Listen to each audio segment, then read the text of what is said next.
Graça e paz em nome de nosso Senhor Jesus Cristo. Amém, igreja? Irmãos, é com muito temor e tremor que eu venho nessa noite compartilhar um pouquinho da palavra de Deus. As várias preciosidades que a gente tem nesse livro, que é o Manual do Crente. É onde a gente encontra força para resistir às várias lutas que nós enfrentamos e vamos continuar enfrentando neste mundo. Antes eu gostaria de agradecer a essa igreja e dizer que hoje para mim é um dia muito especial. É a primeira vez que eu prego como pastor e meu coração está bem apertado. Fui recebido nessa igreja há 25 anos atrás e eu sei que durante todo esse tempo, durante todos esses 25 anos, muita gente me sustentou em oração e, enfim, essa é a minha casa, é a casa de Deus e me sinto muito à vontade neste lugar. Agradeço aos irmãos que puderam estar aqui ontem à noite. Sábado é um dia bem atípico, bem difícil para todo mundo, mas agradeço de coração a vocês que vieram e que compartilharam dessa noite, onde pude ser apresentado ao ministério de forma formal. Glória a Deus por isso. Amém, irmãos? Irmãos, nós estamos hoje completando o nosso 8º dia de campanha. Quem tem acompanhado, amém? Precisamos de avivamento porque a nossa vida pessoal está em crise. Nós passamos as 6 primeiras lições desse livro refletindo sobre o que é avivamento espiritual. Quem aqui, assim como eu, viveu a década de 80 e 90, nós presenciamos no Brasil um movimento chamado movimento avivacionista. As igrejas, até então igrejas reformadas, começaram a ser invadidas por certos movimentos, movimentos esses que tinham muito mais a ver com determinadas manifestações espirituais, principalmente dom de línguas e profecias. E esse movimento, na verdade, ele trouxe uma consequência severa para a igreja que nós sentimos até hoje. Porque nós cremos que o avivamento não é uma manifestação, não é algo que eu sinto que é passageiro, que é fugaz. Mas o avivamento ele tem que refletir em mudança na minha vida, na minha família, na igreja e na sociedade.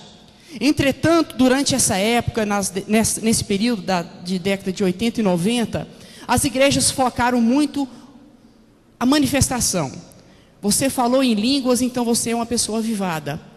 Quando na verdade nós sabemos que as coisas não são bem assim. Os dons são necessários, mas o avivamento verdadeiro, que é o tema da nossa campanha, vai muito além disso. Por causa talvez dessa má interpretação do avivamento desse período, as igrejas reformadas, como é o caso da Igreja Cristã Evangélica, Igreja Batista, Igreja Presbiteriana, as igrejas reformadas começaram a se fechar, começaram a criar uma certa resistência em relação ao termo avivamento. Quando, na verdade, o avivamento ele é necessário todos os dias, sempre. Porque o termo avivamento refere-se a trazer de volta a vida.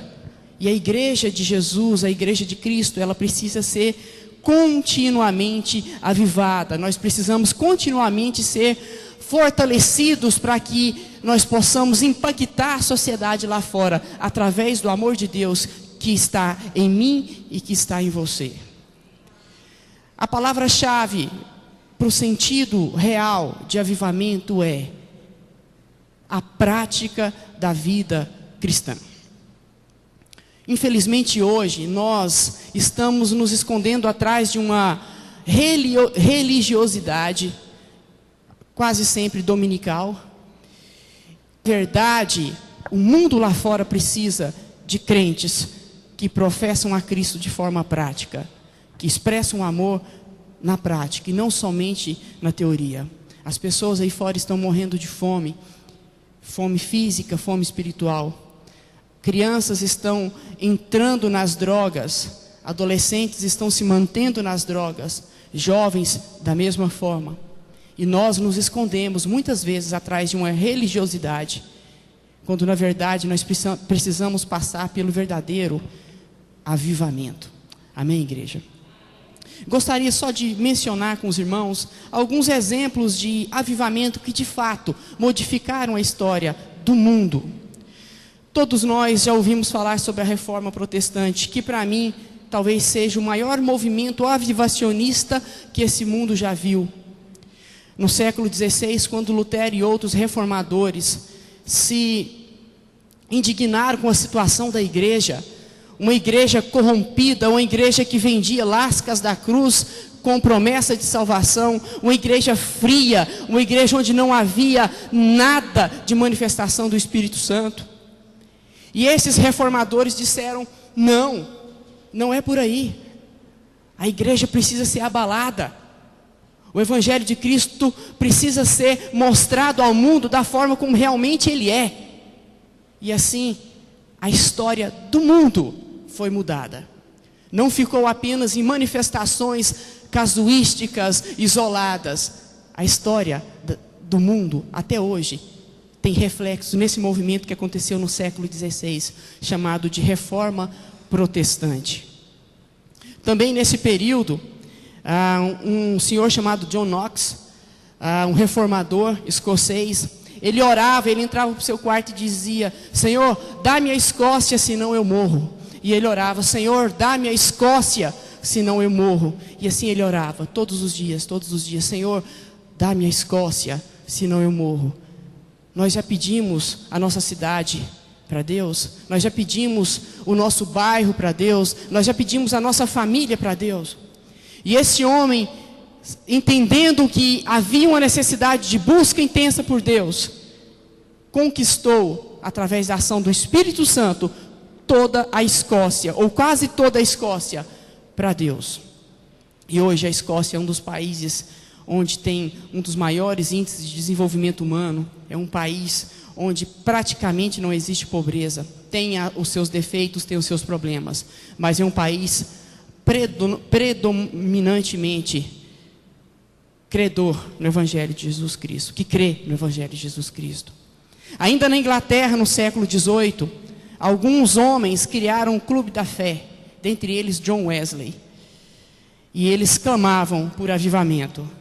Irmãos, e o clamor desses homens mudou a história da Inglaterra. As igrejas foram tomadas pelo poder de Deus, a sociedade foi impactada. O avivamento, ele reflete de fato numa mudança expressiva e visual na sociedade. Um pouco mais à frente, em 1904, no país de Gales, também ali no Reino Unido, Evan Roberts clamava pelo envio do Espírito Santo. Ele clamava: Deus, envia o Espírito Santo sobre nós. E em 9 meses de busca, juntamente com alguns amigos seus, em 9 meses de busca, o Espírito Santo foi derramado sobre aquele lugar. E em 9 meses de busca, mais de 100.000 pessoas aceitaram a Jesus. Agora um pouco mais recente, no final da década de 80, em 1989, na Romênia, um país que estava sob o domínio de um déspota, de um tirano chamado Nicolae Ceausescu, um homem muito mau, que perseguia a igreja de Jesus. Uma igreja de aproximadamente 80 pessoas se levantou para orar, pedindo a intervenção do poder de Deus sobre aquele lugar. Irmãos, rapidamente todo aquele país foi tomado pelo poder de Deus. E as pessoas iam para a rua clamar pelo envio e pelo derramamento do Espírito Santo naquele lugar. Resultado: Nicolae Ceausescu caiu e aquele país ficou livre de um tirano, talvez um dos homens mais maus da história contemporânea. Como a gente pode ver, irmãos, o avivamento, ele vai muito além de movimentos, de manifestações, de sensações. E o avivamento verdadeiro, genuíno, começa em mim, começa em você. E ele começa e termina pela ação do Espírito Santo. Amém, igreja? Queria convidar você a fechar os seus olhos. Deus, eu agradeço ao Senhor pelo privilégio de poder compartilhar a sua palavra com a igreja. Pai, eu quero ser edificado pela sua palavra, e eu peço agora o teu Espírito Santo que nos traga revelação. Ó Deus, que nós possamos ser mais uma vez tocados pelo seu evangelho, pela sua palavra que jamais volta vazia, ó Pai. Nos preencha, ó Pai, nos encha com teu amor, nos encha com teu Espírito Santo. Aviva-nos, Senhor. Essa é a oração que eu faço em nome de Jesus. Amém. Quem trouxe a sua Bíblia, se puder ler comigo no Evangelho de João, lá no capítulo 3.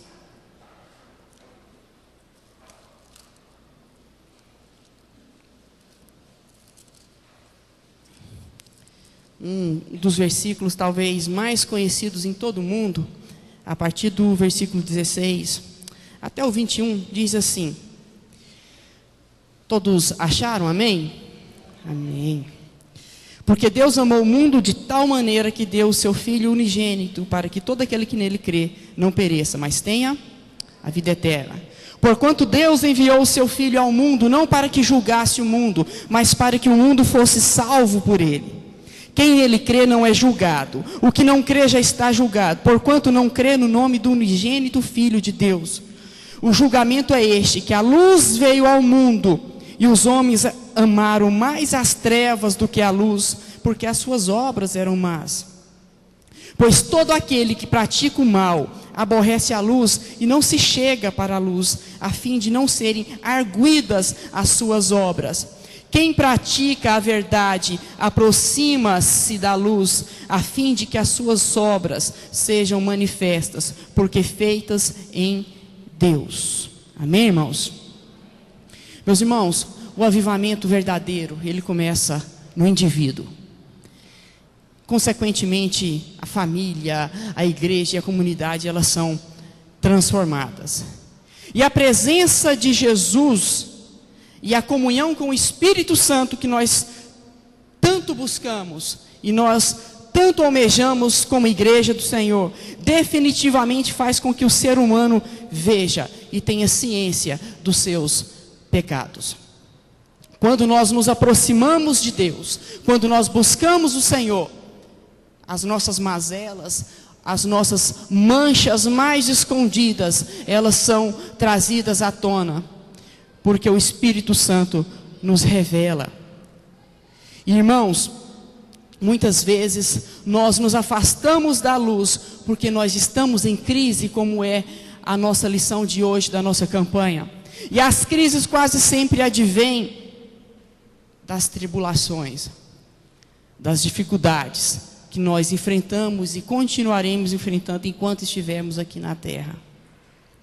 Mas a tribulação, meu irmão, minha irmã, ela pode ser vista como algo positiva na vida do crente em Jesus. O Evangelho de Mateus, no capítulo 5, versículo 10, diz assim: bem-aventurados os perseguidos por causa da justiça, porque deles é o reino dos céus. Bem-aventurados sois quando por minha causa vos injuriarem e vos perseguirem, e mentindo disserem todo mal contra vós. Regozijai-vos e exultai, porque é grande o vosso galardão nos céus, pois assim perseguiram aos profetas que viveram antes de vós. Quando nós passamos por esses momentos complicados na vida, nós devemos entender, como aqui está escrito, que existe uma recompensa para mim, e existe uma recompensa para você que vai muito além do que a gente encontra aqui na terra. É uma recompensa no céu, uma recompensa eterna. E essa mesma palavra de Deus diz lá em João 16:33: estas coisas vos tenho dito para que tenhais paz em mim, pois no mundo passai por aflições, mas tende bom ânimo, pois eu venci o mundo. Irmãos, as dificuldades virão, as crises, elas virão, mas nós não podemos jamais deixar que essas aflições e essas crises se transformem em obstáculos para o avivamento pessoal, o avivamento que só o Espírito Santo pode começar e terminar na sua vida. E existem vários obstáculos ao avivamento pessoal, e eu gostaria de compartilhar com os irmãos alguns desses obstáculos ao derramamento do Espírito Santo sobre a sua vida. O principal obstáculo, e esse a gente tem no mundo desde Adão, é o obstáculo do pecado. O pecado, como diz em Isaías 59:2, mas as vossas iniquidades fazem separação entre vós e o vosso Deus, e os vossos pecados encobrem o seu rosto de vós, para que vos não ouça. Meus irmãos, o pecado afasta o homem de Deus. E quando o homem se afasta de Deus, as crises virão. E nós jamais seremos avivados estando distantes do Senhor. O pecado faz com que a gente deixe de perceber o amor de Jesus. O amor esse que está escrito em João 3,16. Um amor que foi expressado através da morte de Jesus por mim e por você. Jesus derramou o seu sangue para que eu e você, e o pior dos pecadores que estão nesse mundo afora, pudessem ter acesso à glória. Mas quando nós estamos em pecado, a gente deixa de perceber, ou às vezes nós até mesmo fechamos nossos olhos para esse sacrifício tão tremendo que foi o sacrifício de Jesus. O pecado, ele tem que ser tratado. O pecado é como um câncer que invade a pessoal, invade a família, invade a igreja e invade a nação. Nós muitas vezes paramos para criticar esse governo que aí está, que tem cometido várias falhas, assim como o governo passado. Mas eu acho que poucos de nós parou pelo menos alguns minutos por dia para orar e clamar por estes que lideram o nosso país. Nós nos apressamos em criticar, nós nos apressamos em indignar, mas nós cada vez mais protelamos a questão da intercessão e da oração. Irmãos, e nós devemos orar cada vez mais para que essa luz de Deus que está escrito aqui, ela possa mostrar onde estão as falhas nas nossas vidas, no nosso caráter. E eles estão muitas vezes enraizados lá no íntimo do seu ser. Mas a luz de Deus nos revela. E Deus, através do seu Espírito Santo, Ele pode nos transformar. Amém, igreja? O pecado, ele é um obstáculo, porque como está escrito lá em Romanos 6:23, o pecado, ele é morte. O pecado é morte. Irmãos, esse pecado, se ele foi revelado a você, ele precisa ser confessado. Quando a igreja esconde os seus pecados, mas quando o indivíduo esconde os seus pecados e não fala com Deus e não confessa os seus pecados para Deus, você faz com que estes pecados fiquem enraizados na sua alma. E de repente você começa a perceber uma certa apatia em relação ao Evangelho de Jesus. Você começa a perder uma apatia pelo culto. Você não consegue cantar. Você não consegue vir para a igreja. Você não consegue orar. E muitas vezes a gente não entende por quê. Mas talvez tenha algum pecado não confessado que faz com que aos poucos a sua fé seja abalada. 1 João 1:9. Se confessarmos os nossos pecados, Ele é fiel e justo para nos perdoar os pecados e nos purificar de toda injustiça. Meu irmão, você quer passar por um avivamento verdadeiro? Tire esses obstáculos da sua vida. Se não for possível fazer agora, faça quando você chegar na sua casa. Ore. Peça ao Espírito do Senhor para revelar aquilo que está de errado. Peça perdão para Deus. Se for o caso de se reconciliar com alguém, faça isso o mais breve possível, para que você possa viver livre das garras do pecado e possa experimentar o avivamento verdadeiro. Um outro obstáculo: quando o homem se afasta de Deus, ele perde toda a motivação por suas coisas, como por exemplo a sua palavra. Meus irmãos, eu vejo hoje como um dos obstáculos e uma das maiores dificuldades para que o avivamento de fato aconteça: o distanciamento da igreja da palavra. Cada vez menos nós temos conhecido a palavra. Cada vez menos nossos filhos têm conhecido a palavra. Cada vez menos nossos jovens têm conhecido a palavra. E sem a palavra não tem como nós subsistirmos neste mundo tão tenebroso, com tantas investidas ferozes contra a igreja. E aqui agora eu faço um pedido para você, irmão. Eu peço a você agora aqui da igreja que esteja orando sem cessar, intercedendo por cada jovem dessa igreja, que é o grupo com o qual eu estou trabalhando. Nós estamos enfrentando momentos extremamente difíceis, mas eu creio que quando a igreja do Senhor se levanta para orar, o Espírito de Deus vai ser derramado sobre eles.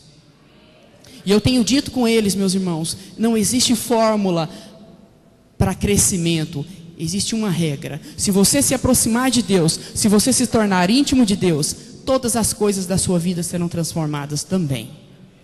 Quando você se aproxima de Deus, você não tem como você deixar de se aproximar de quem está do seu lado. O amor de Deus vai ser expressado de uma forma tão tremenda sobre este lugar, que as pessoas virão de longe para ver o que está acontecendo aqui. Por que as pessoas dessa igreja são diferentes? Por que as pessoas dessa igreja oram, choram? E por que as pessoas dessa igreja têm um ótimo testemunho lá fora? São pessoas que têm uma vida íntegra lá fora. Por quê? Porque eles virão aqui para saber. E quando eles chegarem aqui, vão ver que os crentes deste lugar, eles estão se aproximando do Senhor e estão conhecendo ao nosso Deus. E assim, repito, tudo que está ao nosso redor vai ser transformado, impactado. Amém, irmãos? O ativismo e o conhecimento pós-moderno têm colaborado para a ideia de que a leitura é algo irrelevante. Nós vivemos num momento em que existem várias investidas da mídia, da televisão, implantando na ideia, ou incutindo na ideia do crente que, não, busque outras formas, lê a Bíblia, que coisa mais arcaica, que coisa mais antiga, que coisa mais antiquada. Irmãos, sem a palavra de Deus, a igreja vai perecer. Mas quando nós passarmos a conhecer a palavra de Deus, nós cresceremos e seremos avivados. Amém, igreja? Sabe por quê? Porque existe um problema aqui, que está lá em Mateus 22, 29, que diz assim: Jesus, porém, respondendo, disse-lhes: errais, não conhecendo as Escrituras, nem o poder de Deus. Não é algo facultativo. Quando nós passamos a não conhecer a palavra de Deus, nós estamos errando. Nós estamos errados. Nós temos que conhecer a palavra de Deus. Nós temos que nos aprofundar no conhecimento disso que não tem fim. Eu não sei se já aconteceu com você, mas talvez você tenha lido uma mesma passagem bíblica 30 vezes. Cada vez que você lê, o Espírito Santo fala com você de uma forma diferente. Não sei se isso acontece com você, mas acontece comigo. Porque isso aqui não tem fim. A palavra de Deus, ela é infindável. É o poder de Deus. A palavra de Deus, quando ela se torna conhecida, quando ela é explicada ao povo de Deus, ela dá discernimento àqueles que estão buscando a sua leitura. Lá no Salmo 119, 130 diz: a explicação das tuas palavras ilumina e dá discernimento aos inexperientes. Nós temos que interpretar, entender e cuidar daqueles que estão chegando, para que eles também tenham acesso a esse conhecimento da palavra e possam ser iluminados e ter discernimento para enfrentar as várias decisões. Muitas decisões dessa, gente, decisões de vida ou morte, que eles enfrentarão lá fora.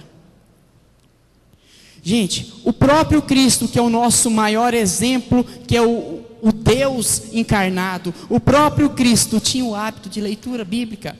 Lucas 4,16 diz: ele foi a Nazaré, onde havia sido criado, e no dia de sábado entrou na sinagoga, como era de costume, e levantou-se para ler. Se Jesus, que era o Deus encarnado, estudava as Escrituras, por que nós, seres mortais, pecadores, muito, mas muito distantes do que foi Cristo, por que nós não precisamos também? Por que nós devemos aceitar essa mentira de que a palavra de Deus não é contemporânea? Irmãos, o conhecimento da palavra de Deus dá resistência aos crentes para sobreviver às doutrinas ruins. E uma das passagens bíblicas que eu acho mais interessante está em Atos 17, entre os versículos 10 e 11, que depois você pode ler na sua casa, que é sobre a igreja de Bereia. Na verdade, são 2 versículos, eu vou ler com os irmãos. E logo durante a noite, os irmãos enviaram Paulo e Silas para Bereia.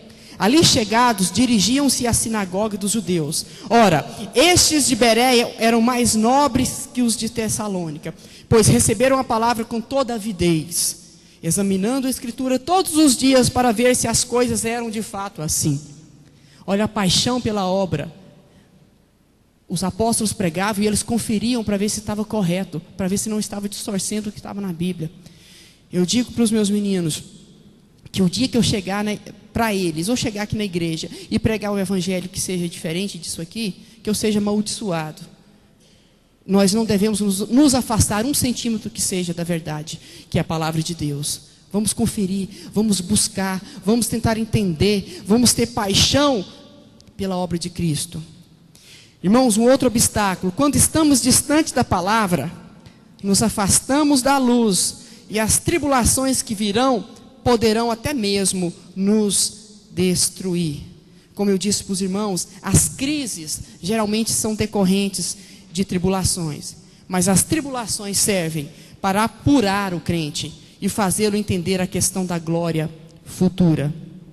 Mateus 5,10: bem-aventurados os perseguidos por causa da justiça, porque deles é o reino dos céus. Bem-aventurados sois quando por minha causa vos injuriarem e vos perseguirem, e mentindo disserem todo mal contra vós. Regozijai-vos e exultai, porque é grande o vosso galardão nos céus, pois assim perseguiram os profetas que viveram antes de vós. Irmãos, Romanos 5 nos diz que as tribulações nos levam para uma escalada extremamente interessante. Lá em Romanos 5:3 diz que não somente isso, mas também nos gloriamos nas próprias tribulações, porque a tribulação produz perseverança, e a perseverança, experiência, e a experiência, esperança. Eu acho maravilhosa essa referência bíblica. Existe uma escalada do bem. A tribulação produz a perseverança produz a experiência, a esperança produz a esperança. E eu creio no Deus que pode nos avivar. A minha esperança está no Senhor. E Paulo diz para os desanimados, lá em 2 Coríntios 4, e essa é a razão porque nunca desfalecemos, ainda que por todos os lados, rodeados de obstáculos, mas nunca embaraçados, confundidos, mas nunca desanimados, perseguidos, mas nunca desamparados, derrubados, mas nunca vencidos. Pois se na realidade, exteriormente, nosso corpo físico vai se desgastando, interiormente nota-se dia a dia uma renovação de vigor e de vida. Glória a Deus, irmãos. Um outro obstáculo, e partindo para o final, a falta de oração é um grande obstáculo para o avivamento pessoal. Isso foi dito aqui durante a ministração, que por sinal foi uma ministração extremamente abençoadora. Meus irmãos, assim como a palavra é vital para o crente, a oração também é. A oração é a nossa principal via de comunicação com Deus. E nós não podemos jamais deixar de orar. Como diz lá em 1 Tessalonicenses 5:17, orai sem cessar. Eu sou de uma época onde nós tínhamos um culto de oração na sexta-feira. Era pouco habitado, mas a gente ainda tinha. Eu sou de uma época que as igrejas fazia parte da sua agenda semanal os cultos de oração.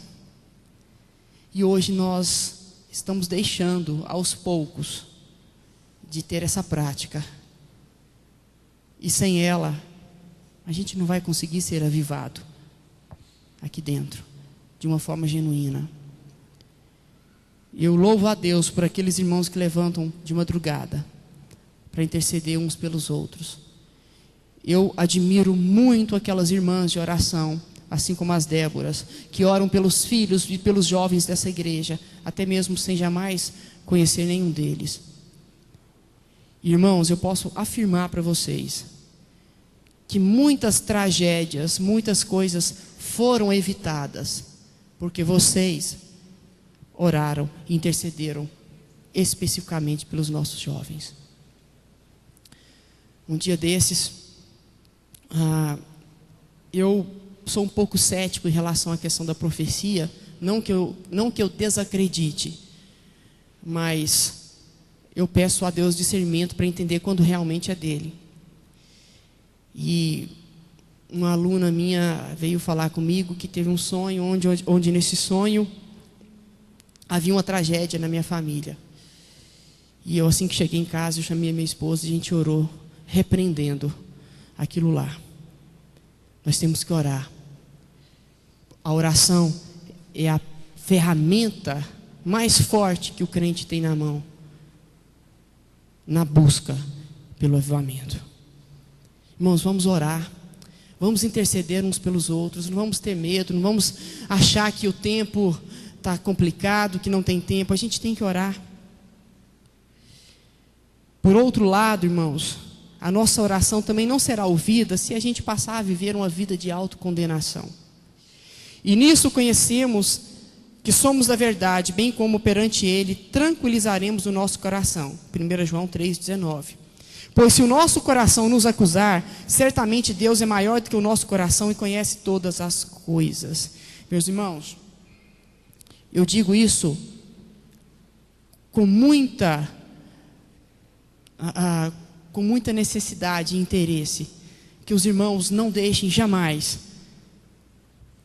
que os problemas, que as acusações do inimigo te impeçam de orar. E essa é uma das armas que ele mais usa. Você vai orar? Sua vida está uma tragédia. Irmãos, é aí que a gente tem que orar. E o inimigo tem implantado várias mensagens na nossa mente, no nosso subconsciente, para a gente deixar de orar. E por fim, irmãos, um dos principais obstáculos ao avivamento verdadeiro e pessoal é a falta de perdão.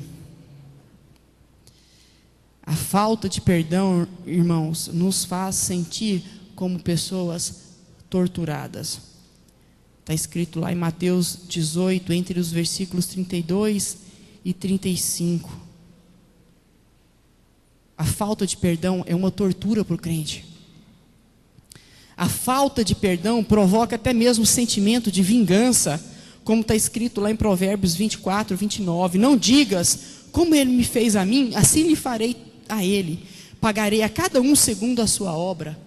Meus irmãos, eu vejo com tanta tristeza quando crentes no Senhor dizem que vão retribuir com a mesma moeda o mal que foi feito a ele.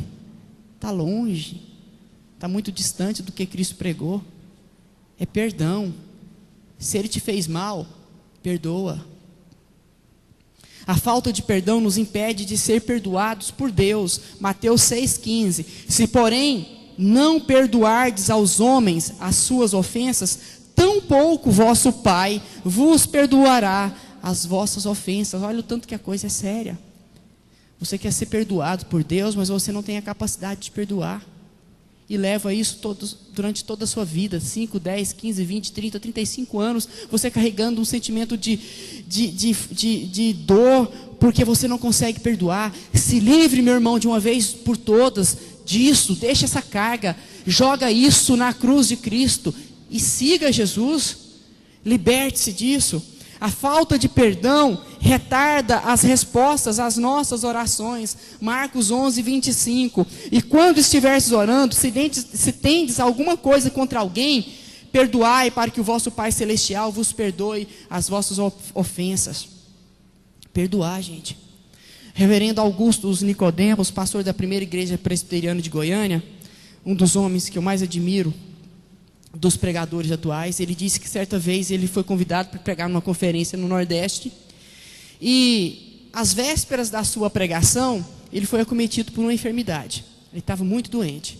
Ele chegou mesmo a cogitar a hipótese de não pregar. Aí ele falou assim: Deus, eu estou muito doente, vou pregar de qualquer jeito. Vou pregar uma devocionalzinha sobre perdão e seja o que Deus quiser. E ele disse que fez dessa forma, não preparou nada. E eu não estou pregando aqui que você deve subir sem preparo. O próprio Augusto Nicodemos é uma das pessoas que melhor se prepara. Mas nesse dia ele subiu sem se preparar. Mas não é ele quem age, é o Espírito Santo de Deus quem age. Ao final da sua palavra, que ele disse que foi em torno de 17 minutos, um irmão se levantou. Falei assim: pastor, eu queria ir à frente. Aí o pastor chegou, quando o irmão chegou aqui na frente, ele falou assim: pastor, eu quero aqui confessar para a igreja que eu tenho falado muito mal do senhor. Ele até assustou, né? E quando ele terminou de falar, um outro irmão se levantou. Outro irmão se levantou. Outro irmão se levantou. Um culto que terminaria próximo das 9h30, 10 horas da noite, ele disse que foi quase até 1h da manhã, onde as pessoas se levantavam e pediam perdão umas às outras, e se reconciliavam, e o agir de Deus, e o mover de Deus, e o avivamento de Deus genuíno foi derramado sobre aquele lugar. Eu achei engraçado que ele pensou o seguinte: não, se eu sem preparo aconteceu isso tudo, então domingo na minha igreja eu vou pregar, só que dessa vez eu vou me preparar. E ele disse que preparou durante a semana o mesmo sermão. No final, aconteceu nada, visivelmente nada. Moral da história: é o Espírito Santo, gente. O Espírito Santo age e usa pessoas tão insignificantes como eu. O Espírito Santo é quem faz, é Ele quem fala, é Ele quem nos traz discernimento, é Ele quem pode nos avivar. E eu quero concluir essa palavra primeiro fazendo uma pergunta para toda a igreja. Nós de fato queremos passar por um avivamento verdadeiro, genuíno? Irmãos, que comece por mim, que comece por você. E nós devemos nos aproximar urgentemente de Jesus, que é a verdadeira luz. João 1,9. A saber, a verdadeira luz vinda ao mundo ilumina todo homem, Jesus. E nós devemos nos sujeitar ao seu tratamento. E, Hebreus 12:5. Estais esquecidos da exortação que como a filhos discorre convosco. Filho meu, não menospreze a correção que vem do Senhor, nem desmaies quando por ele és reprovado, porque o Senhor corrige a quem ama e açoita a todo filho a quem recebe. E essa luz que é Jesus nos mostrará nossos pecados, e assim nós nos reconciliaremos uns com os outros e com Deus.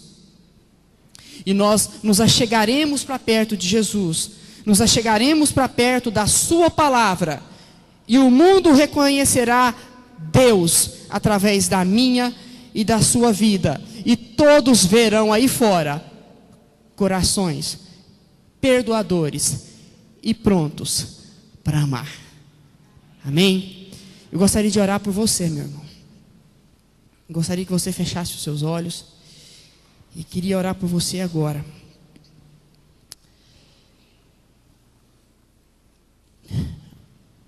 Antes de orar, eu gostaria de pedir que toda a igreja estivesse de olhos fechados.